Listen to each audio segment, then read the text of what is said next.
இலங்கையின் சுதந்திர தினத்தை முன்னிட்டு பல்கலைக்கழக மாணவர்கள் இரண்டு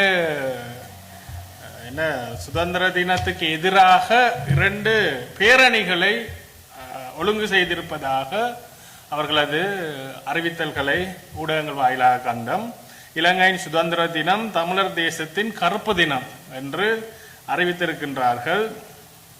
அப்ப இதை நாங்கள் பிரதானமாக தமிழ் மக்களுக்கு சொல்லிக்கொள்ள விரும்புறது என்னன்னா, இந்த பல்கலைக்கழக மாணவர்கள் என்றது ஒட்டுமொத்த பல்கலைக்கழக மாணவர்களும் அல்ல, ஒரு சில குறிப்பிட்ட புலம்பெயர் தேசத்து அமைப்புகளின் நிதி ஆதாரங்களுக்கு ஊடாக இயங்குகின்ற ஒரு சிலர் தான் தங்களை பல்கலைக்கழகத்தின் பெயரை பாவித்து பல்கலைக்கழக மாணவர் சங்கம் ஆக அறிவித்துக் கொண்டிருக்கின்றார்கள். இவர்களுக்கு சுவிட்சர்லாந்தில் இருந்து டிசிசி போன்ற புலம்பெயர் புலி பினாமி அமைப்புகள்கிட்ட இருந்து காசுகள் வந்திருக்கிறதுக்கான புலனாய்வு அறிக்கைகள் எங்கள்கிட்ட இருக்குது. போன முறையும் இவர்கள் இந்த மாதிரியான கருப்பு தினமாக அறிவித்து ஒரு சில பேரணிகளை நடத்தி இருந்தார்கள். இப்ப நாங்க இந்த மாணவர்கள்ட்டையும் இந்த மக்கள்கிட்டையும் நினைவு இந்த மாணவர்களுக்கு முதல்ல நினைவுறுத்த விரும்புகிற ஒரு விஷயம் இவியல் படிக்கிறது எங்களுடைய வரி பணத்தில், இலங்கை அரசாங்கத்தின் பல்கலைக்கழகத்தில், இலங்கை இந்த நாட்டின் ஒட்டுமொத்த சிங்கள முஸ்லிம் இஸ்லாமிய பேகமலை இன மக்களும் வழங்குகின்ற அவர்களுடைய டாக்ஸ் மணி, அந்த காசுல தான் இவர்களுக்கு இலவச கல்வி கிடைக்குது. இவர்களுக்கு அவ்வளவு ரோஷம் இருந்தா இந்த நாட்டில இருந்து கிடைக்கின்ற எந்த வரப்பிரசாதங்களை முதல்ல பெற்றுக்கொள்ளாமல் இருக்க வேண்டும். எங்கேயோ வெளிநாட்டில் இருந்து கொண்டு இந்த நாட்டை குழப்புவதற்கு காசு அனுப்புற ஆக்களுடைய நிகழ்ச்சி நிரல்ல இயங்க விருப்பம் என்றால் தாராளமாக இயங்கிக் கொள்ளலாம். இந்த நாட்டு குடியுரிமையை எங்களுக்கு தேவையில்லை, நாங்க ரோசமான தமிழர்கள் என்று சொல்லி இந்த நாட்டு இலவச கல்வி இவர்கள் எடுக்கக்கூடாது, இலவச கல்வி ஊடாக கிடைக்கின்ற எந்த விதமான வரப்பிரசாதங்களும் எடுக்கக்கூடாது, அரசு பாடசாலைகளில் படிக்கக்கூடாது, அரசு பல்கலைக்கழகங்களில் படிக்கக்கூடாது. படிச்சு முடிச்சா பிறகு பட்டதாரிகளுக்கு வேலை தாங்க கொண்டு போய் அரச வேலைக்காக ரோட்டா நின்று எங்களுடைய அன்றாட மக்களுடைய வாழ்க்கையை குழப்புற மாதிரி ஆர்ப்பாட்டங்களில் ஈடுபடவும் கூடாது. ஆகவே இவர்கள் முதல்ல பல்கலைக்கழகத்திலிருந்து விலத்தி இந்த மாதிரியான தேச விரோத செயல்பாடுகளில் ஈடுபடுமாறு நாங்கள் இவைக்கு சொல்றோம். ஒன்று மற்றது நினைவுறுத்த விரும்புகிறோம், இந்த நாட்டு மக்களிடையும் இந்த நாட்டு காசுலையும் வாழ்ந்து கொண்டு இந்த நாட்டுக்கு எதிராக கருப்பு தினம் கொண்டாடுறது கொஞ்சம் கூட நியாயம் இல்லை, தார்மீக அறம் இல்லை. உங்களுக்கு ஒரு சொட்டு ரோசம் இருந்தா பல்கலைக்கழகத்திலிருந்து வெளியில எங்களுக்கு இந்த அரசாங்கத்தின் பல்கலைக்கழகம் தேவல் என்று எரிஞ்சு போட்டு நீங்க ரோட்ல நின்று போராடுங்க தாராளமா. எங்களுக்கு தெரியும் உங்களோட போராட்டத்துக்கு பின்னால யார் யார் இருக்கிறாங்க, இவ்வளவு காசு வந்தது, நீங்க இவ்வளவு காசு எடுக்கிறீங்க, யார் யார் போய் குடிக்கிறது, வரியில எத்தனை போத்தில் நீங்க பேரணிகளுக்கு ஆக்களுக்கு கொடுக்குறீங்க, எல்லாம் எங்களுக்கு தெரியும். சரி, ஆகவே இந்த மாதிரியான ஒரு சில நபர்கள் இன்றைக்கு யாழ்ப்பாண பல்கலைக்கழகத்தில் சகல மூவின மக்களும் படிச்சு கொண்டிருக்கிறார்கள். சிங்கள மாணவர்கள் இருக்கிறார்கள், இஸ்லாமிய மாணவர்கள் இருக்கிறார்கள். ஆகவே இந்த குழப்பம் விளைவிக்கிற நடவடிக்கைகள் இந்த மாதிரி பல்கலைக்கழக சங்க மாணவ தலைவர்கள் என்று சொல்றார்கள். இந்த பல்கலைக்கழக காலம் முடிஞ்ச பிறகு எந்த விதமான சமூக செயல்பாடுல இவர்களுக்கு காண கிடைக்கிறே இல்லை. இவர்கள் ஒரு பார்ட் டைம் பெய்டு காசு வேண்டி கொண்டு காசுக்கு ஓலமுற ஒரு கூலி கூட்டமாக ஒரு பார்ட் டைம் ஜொப்பா இதை செஞ்சு கொண்டிருக்கணும். அப்ப இவைக்கு நாங்க சொல்ல விரும்புறது, அங்க வெளிநாட்டுல இங்க யுத்தம் நடக்கல, வெளிநாட்டுக்கு ஓடி போனவன் அங்க போய் இங்க எங்களுடைய சாமானிய இளைஞன் வறிய இளைஞன் ஆயுதம் தூக்கி யுத்த காலத்தில் நின்று போராடி கொண்டிருக்கல. இவங்க எம்பசியிலையும் பாஸ்போர்ட் ஆபீஸ்லையும் ஆமிக்காரங்களுக்கு காசு கொடுத்து லைன்ல நின்றுதான் இவங்க வெளிநாட்டுக்கு போனது. அங்க இருந்து திருப்பி அங்க இருக்கிறதுக்காக இந்த நாட்டுல பிரச்சனை இருக்கு சொல்லி கொண்டு அந்த நாட்டுல அகதி அந்தஸ்து வேண்டதுக்காக இங்க குழப்பங்களை உருவாக்குறது காசு அனுப்பி இந்த போலி பித்தலாட்ட கருப்பு தினங்களை உருவாக்கி கொண்டிருக்கின்றார்கள். மக்கள் விழிப்படைங்க. இந்த பல்கலைக்கழகத்துக்கு இந்த பல்கலைக்கழகம் 1974ஆம் ஆண்டு யாழ்ப்பாணத்தில் நிறுவக்கில்ல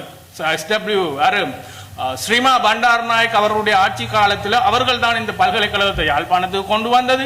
இந்த பல்கலைக்கழகத்தை உருவாக்கி இந்த பல்கலைக்கழகத்தை துறக்கிறதுக்கு அல்ஃபிரட் துரைப்பா முன்னாள் யாழ் மேயராக இருந்த அல்ஃபிரட் துரைப்பா அவர்கள் பாரிய பங்களிச்சிருக்கிறார். அவ்வாறான ஒரு துரைப்பாவைத்தான் துரோகிகள் என்று சுட்டுக் கொண்டார்கள். அந்த துரைப்பா காட்டி கொடுத்த பல்கலைக்கழக ஓபனிங், அதாவது திறப்பு விழாவில் 2 நாள் கருப்பு கொடி போட்டார்கள். இந்த தமிழரசு கட்சியும் பொன்னம்பலத்திட அகில இலங்கை தமிழ் காங்கிரஸ் இந்த கட்சிகள் 2 நாள் கருப்பு கொடி போட்டு கருப்பு தினமாக இந்த முழு யாழ் குடாநாட்டையும் கதவடைப்பு செய்து கர்த்தால் செய்து இந்த பல்கலைக்கழகத்துக்கு எதிராக கோஷமிட்டார்.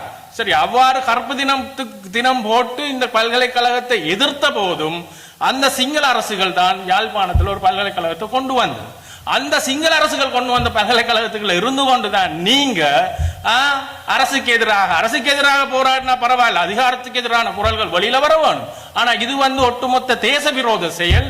எங்கேயோ நிக்கிற வெளிநாட்டில் நிக்கிறவனுக்காக அவனுடைய காசுக்காக கூலிக்கு மாரடிக்காதீங்க உங்களுக்கு நாங்கள் சொல்லிக்கொள்ள விரும்புகிறோம். மக்களுக்கும் இது தொடர்பாக இந்த கருப்பு கொடி போடுற போராட்டங்களில் ஈடுபடுறவர்களுக்கு பின்னால மிகப்பெரிய அளவுல வெளிநாட்டு காசுகள் புழங்கி கொண்டிருக்குது. இதுகளில் இந்த விஷயங்களை நீங்க கலந்து கொள்ளாதீங்க. இது ஒரு பிரயோசனமும் இல்லை. நாளைக்கு சில நேரங்கள் இந்த 5 வருட ஆட்சிகள் 5 வருடத்துக்கு ஒருக்கா மாறலாம்.